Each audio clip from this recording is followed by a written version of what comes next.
Gold price is taking a little bit of a breather on Tuesday. Here to talk about what we're finally seeing in this new trading range is Oliver Pursche. Oliver, thanks for coming back in studio with us. Thanks for having me, Joe. So Oliver, we've come back 4.5% since hitting a high of the year back on March 14th. What do you make of this pullback? Well, I think on a fundamental basis, part of it is due to the strengthening dollar, and we know that that negatively impacts gold prices.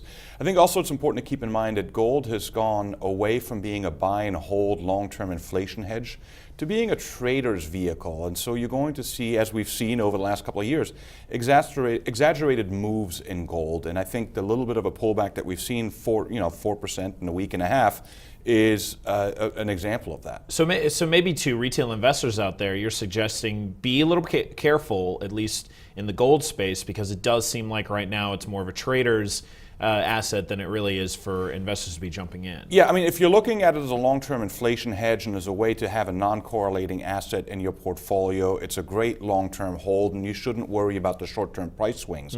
If, however, you're looking to make money on gold and use it as a short-term investment vehicle, then certainly a little bit of caution is warranted, especially given all the other things that are happening with the Fed and Russia and everything else. Which leads to our next point, which is the Fed. Janet Yellen came out, seemed rather hawkish, at least the way the market perceived most of her comments in the press conference. Do you think, though, heading forward, there's anything else the Fed can really say that will hit the gold price? That's tough to judge. I don't think that gold prices in particular are on the Fed's radar screen. I do believe that they want price stability, and they've said that about many different asset classes.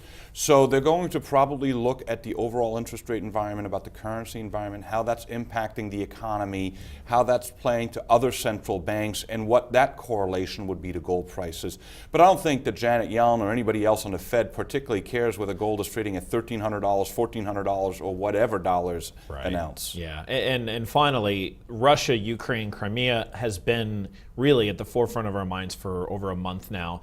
I'm wondering, now that we've seen the West levy sanctions, do we see this kind of move back into the background in terms of the gold market?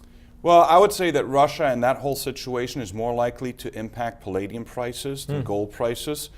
Different metals, but you can buy them in a basket from an investor perspective, which is probably smarter if you're looking for that exposure so that you don't have that single metal risk associated with it. In terms of direct correlation, I think now that that's somewhat behind us and assuming that there's not some further blow-ups, you're probably more likely to see a little bit more stability in metals in general, and that's a positive for investors. All right. Oliver Pursche, is always smart take and keeping an eye on all the precious metals. Well, thank you very much, Joe. That's Oliver Pursche for TheStreet in New York. I'm Joe Deaux.